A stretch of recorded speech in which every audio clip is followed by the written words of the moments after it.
I don't think most of you realize that you do not have time. Everything is time. Time can be converted into anything. We all know time can be converted into money. People say often, time is money. This is true. Money is also time. You spend money to save time. Time is the enemy of the rich man, so he takes a private jet to save time. Money is the enemy of a poor man, so he waits for the bus to save money.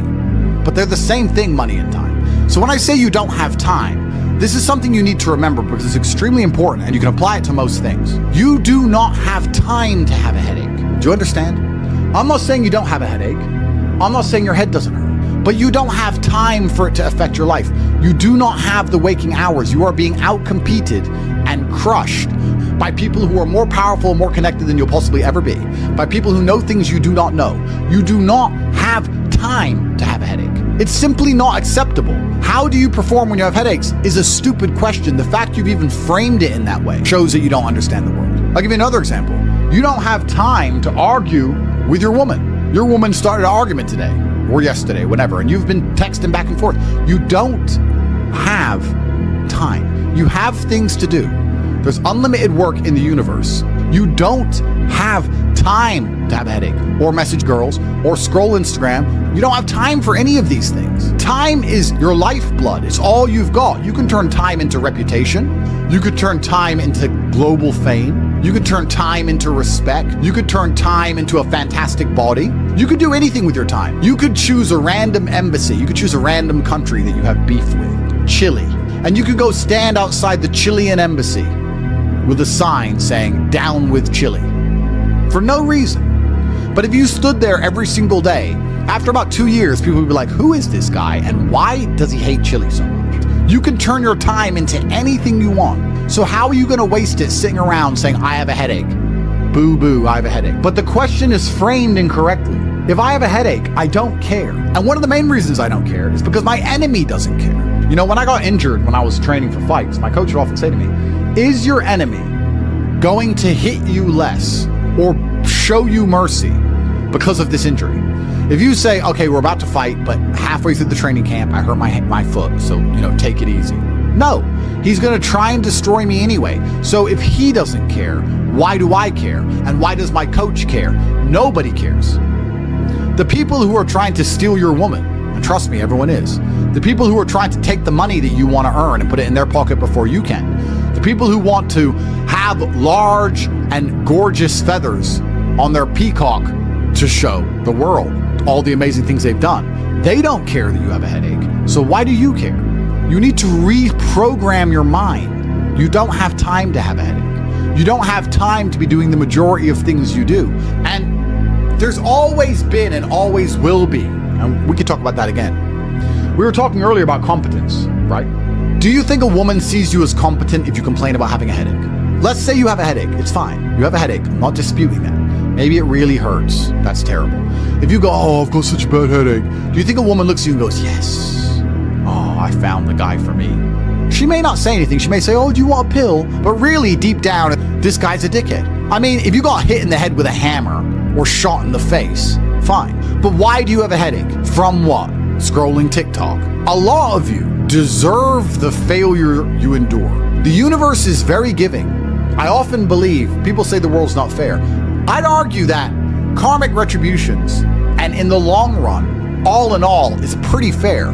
Karmic retributions are real. In the end, God gives you exactly what you deserve. So if you're not happy with your life, you have to ask yourself, do you really deserve more? Have you really tried 100% of the time? Did you ignore that headache? Are you as competent as you could possibly be? Have you given 100% every time you've done anything? No. You deserve what you have. You deserve your mediocrity because you're an average person. You want a Lambo and these women and a boat and whatever else you want because you see it on Instagram, but wanting something and deserving something are very different things. If you truly deserved it, you'd be working for it in a way that ensures it would be given to you by the universe. Every single thing I've ever wanted, I have got. Maybe not instantly, maybe not easily, in fact, certainly not both. It was always difficult and it always took time, but I really wanted them, so I always got them. And I put in enough work to show God and show the universe I deserved them, so he gave them to me. I cannot remember a single time, and I state this as a matter of fact, this is not hyperbole, I cannot remember a single time I have ever decided not to do something that must be done because I had a headache, ever. It is easier if you enjoy it, because you do not struggle with lack of motivation or lack of interest. For me to say you could honestly be world champion at something you hate is a lie. You can, however, be competent at things you don't like. You can be very good at something you don't like doing. To be the best in the world, you probably have to fall in love with it. But the way you do anything is the way you do everything. And you can fall in love with the idea of being good in general. So anything I do, I don't want to be bad at. I either don't do it or I try my very best all the time to become extremely good at it. I don't see the point in doing anything and being mediocre or being bad at it. What's the point? If I'm going to speak on podcasts, I want to be good at it. Anything I'm going to do, I want to be good at. Now, you should have enough respect for yourself that you're prepared to always put in the effort to give your best 100% because it is a habit. You should always give your best at anything you do. When you pick up a video game, you should give your best. When you drive a car, you should attempt to drive as efficiently as possible, using the brake as little as possible to not waste fuel, to make sure there's no close calls, no sudden braking. Most of you are just getting in your car and driving like a jackass from point A to point B, not trying to actually go, you know what, let me drive and pretend I have the queen in the back seat and I can't even brake suddenly. And I only have a fraction of fuel. How far can I go if I very smoothly, very calmly anticipate the traffic in advance, move my car in and out of the car so I barely have to brake, keep moving slowly and smoothly? Let me try and get good at this. The way you do anything is the way you do everything. And it is a habit to be good at things. There's nothing wrong with just being good at things. To be the best in the world, you have to love it. That's true. But you're not going to love the majority of things you do. That's not realistic. The world's not going to afford you a life where everything you do you're in love with. In fact, you're going to end up doing a whole bunch of things you don't want to do. And the life hack is, if you enjoy getting better at things, then you can be doing something you don't want to do better than you previously done it, and now you enjoy doing it because you were more competent and more capable at said task. You are now better at said task. Every single thing I approach with vigor because I like being good at things. And that's not because I'm arrogant. That's because I have enough respect for myself, and more importantly, I have enough respect for the people I love to know that I need to be good at things. When my children, or when my women, or my family, or my people who rely on me, my brothers, anybody comes to me expecting me to do something for them, I need to have enough respect for them to know that I'm good at what they ask me to do. And if I don't know what they want me to do, or I'm not particularly good at it, I'm at least good at learning.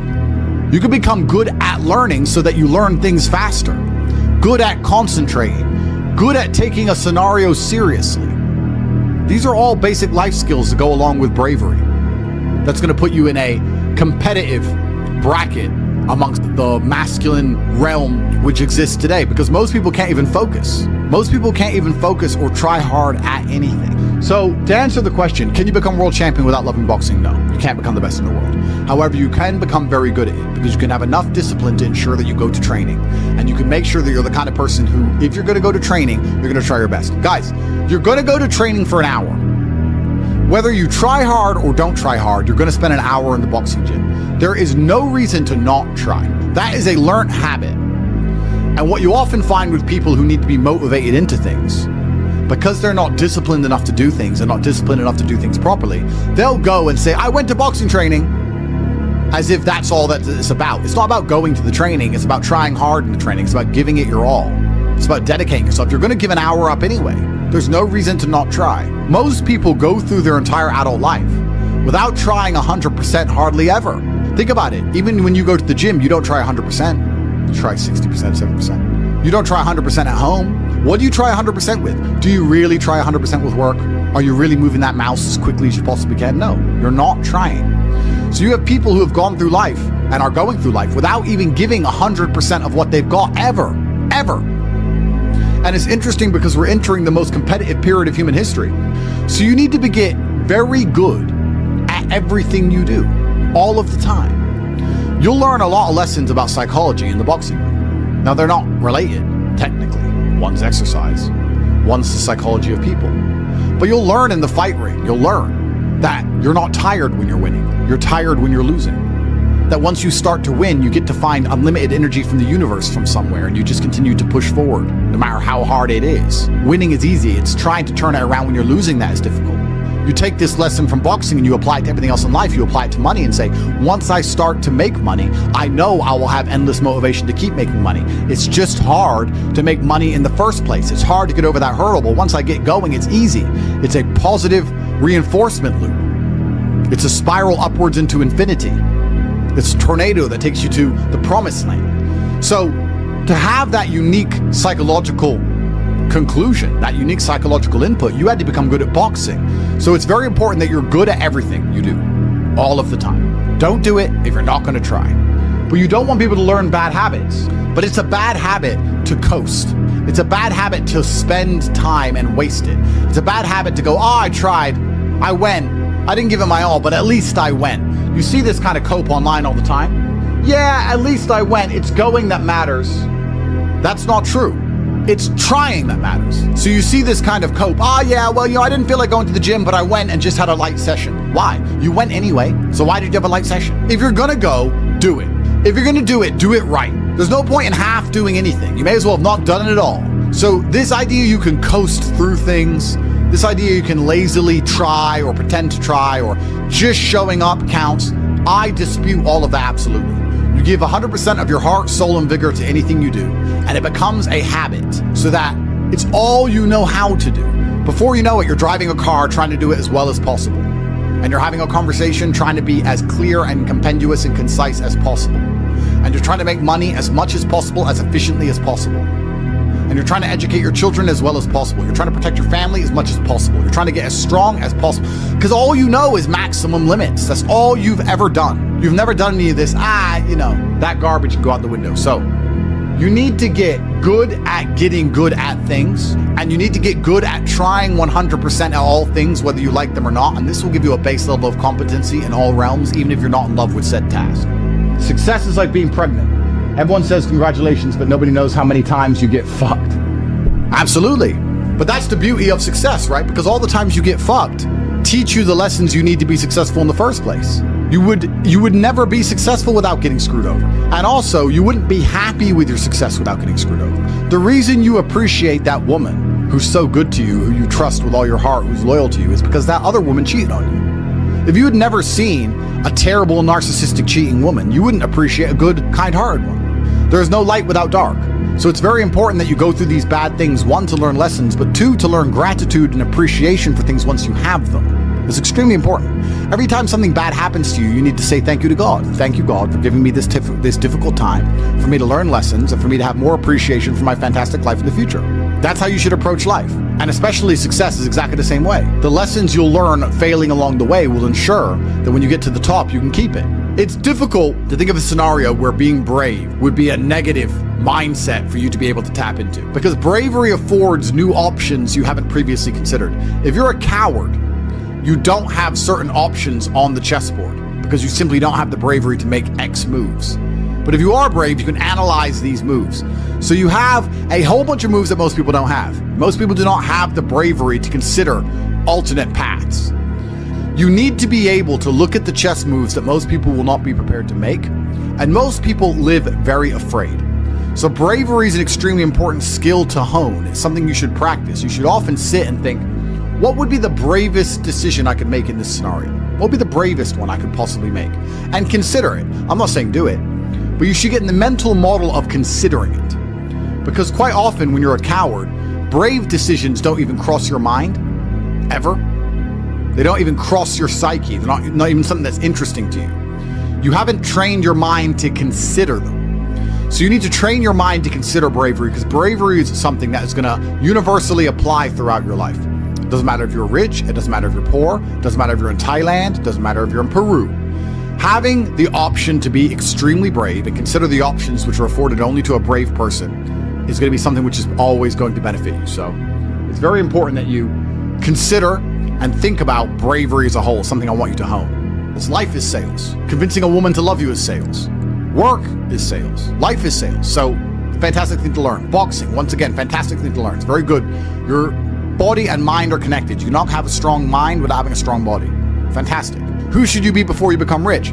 Well, money is an amplifier. Money's not going to change who you are. It's going to amplify who you are.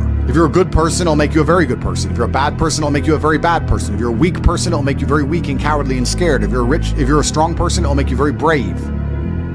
Money amplifies. So you actually kind of have to hope that you don't get rich too early before you've struggled enough, because men are built on the back of struggle. You have to go through pain and terrible things as a man and struggle constantly to be a good man. No man who has not struggled is a good man or good at being a man. But don't worry, I think God has a plan for you. You should be trying your absolute best to get rich all of the time. You should be struggling and working as hard as possible. And all of those lessons that will come with all the suffering and the difficulty will be amplified by the time you're a multimillionaire and you become the best version of yourself. That's how you become a top G. Wake up every day and be prepared to give 100% focus to all of the things you do. That's all you have to worry about. It's kind of like, if you worry about the work, the results come. The results are easy. Guys, money is easy. Money is easy. Women are easy. The life you want is easy. All you have to do is fall in love with the work. If you fall in love with the work, fall in love with being good at doing your work, getting it done, never missing a day, because the easiest way to make sure you never miss a lucky day is to try every single day. Lucky days exist, and you're never going to know if you have a lucky day or not unless you try every single day. Then you're never going to miss any lucky days, and you're going to pull it off, and you're going to realize it wasn't actually that difficult. All it took was consistency and constant effort, never being lazy and doing everything I'm supposed to do properly.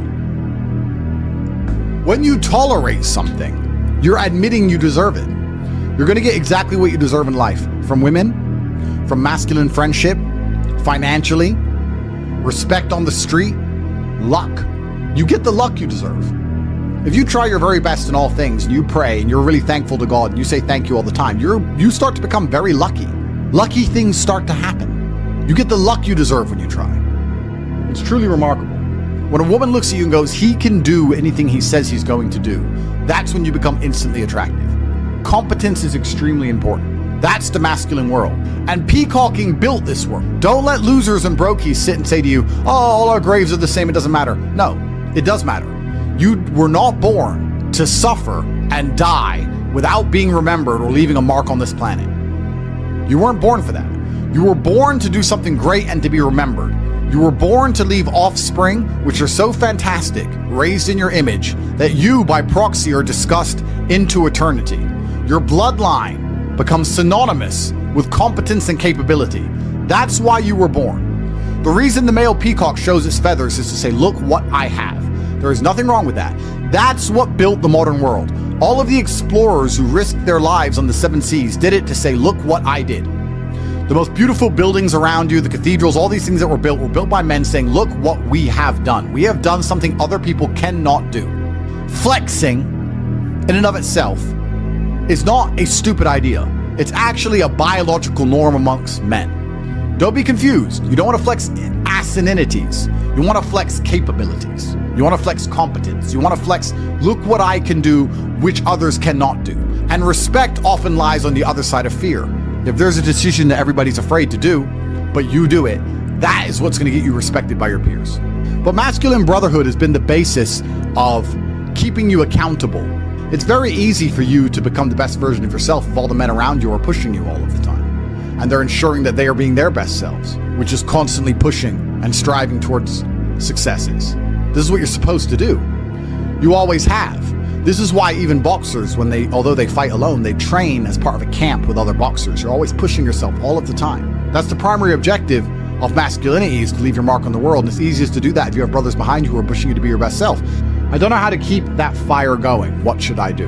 This is a really interesting question, actually, because it amazes me that so many people in the world still today, even though we have instant access via social media to the truly successful, believe anything they've done matters. So you've made 100 grand. You're still poor. That's nothing. That is nothing. 100 grand is nothing. It is my cigar bill for a month. It's nothing. You've changed nothing. You've achieved nothing. You need to compare yourself always and constantly to somebody who is outperforming you. You need to stop being so happy with yourself for these tiny little successes. This is what they teach inside of common pop psychology classes. Yeah, and take the small success and be happy with it and put little milestones and reward yourself for achieving the little milestone. No, that's not what you should do. The point is, the fact you can have a little tiny success and quit shows that there's something wrong with your mentality and your firmware in the first place. You don't know what success is. I don't consider myself successful. So how can you consider yourself successful enough to not work? All I do is work. I work 7 days a week, 18 hours a day, every single day, never missed a day, headache or not, ever. So I don't understand this mindset. And you see a lot of people do it, right? They'll say, oh yeah, I had a really great week and I made some money and now I'm in Costa Rica. You're never going to win that way. People often say to the extremely wealthy people, why do you work all the time? All you do is work. If I was as rich as you, I'd just go on holidays. Not understanding that the kind of person who goes on holidays when they have money is not the kind of person who becomes truly rich. The kind of people who become truly rich are the people who work every day no matter what. Which is why all of the people who are truly rich are workaholics, because it's the only way to really get there. You can get to a certain point once you're a trillionaire, you're Jeff Bezos or whatever, that you can take some days off. I'm not saying that. But the point I'm making is you need to fall in love with being happy with yourself for how hard you've dedicated yourself to a task. That needs to be more satisfying to you than relaxing. Relaxing is probably the most boring thing you can possibly say for me to do. Say, Andrew, do you want to go relax? I'd say, what do? Stare at a wall? That sounds terrible. Nothing is worse than relaxing. I don't want to relax. I want to work. That's all I want to do is work. Because if I work and I achieve things, I feel good inside. I got something done. I feel good. I feel happy. If I just relax, nothing's been achieved, so I don't see the point of it. It doesn't even relax me. In fact, it makes me very anxious. So then I feel more stressed than if I was just doing the work in the first place, which is why relaxing is impossible for me. And he said, well, it sounds like you have an anxiety disorder. If it's a disorder that allows me to constantly work all of the time and never be happy unless all of my work is complete, thank God I have it, because if I didn't have this disorder, I'd be a normal jackass like you. Guys, time is running out for a chance to win. It truly is. You guys are truly running out of time. It's very important that you get your act together quickly. So if you want to call it anxiety disorder, then get one. Don't be talking about headaches. Don't be talking about working. Don't be arguing with women. You have things to do, right? It doesn't matter if you have a headache or not. You must work. Anxiety sounds like free energy. Could give me more. Absolutely. Anxiety is exactly that. It's free energy. Nervousness is free energy. The inability to rest or relax or sleep is free energy. You just have to have the discipline to direct it in the correct directions. You need to sit at home and feel this fire inside of you because you do not have all of the money you want, all of the respect you want, and your name has not been echoed into eternity. You're not etched into the halls of history. You need to take all of that fire inside of you and all of that anger and direct it at one task. And you need to try your absolute best to ensure you succeed in that task. It's down to you. I can't drag you across the finish line. I can only show you where the race is and try and hype you up before you run. I can take you to the start line. I can tell you you can do it. I can tell you how fantastic it is when the race is over. I can tell you it is worth it, but you have to be the one to run the race. I can't carry you. If you're gonna ask me stupid questions about headaches, you're never gonna make it. There's gonna be a huge contingent of the populace that never make it. But when you do, it is worth it because you're remembered. And that's the whole point of being alive as a man in the first place, is to go down in history. It's not to go through life comfortably. It's not to go through life without struggle, without pain. The point of being a man in the first place is so that you suffer enough for people to remember you, to die for something, to live for something. That's the whole point in all of this. There's nothing else to do. And make your name synonymous with something fantastic which has affected humanity and culture. That's all it's about. And it's very difficult to do that if you're insignificant and broke and lazy and stupid with a fucking headache.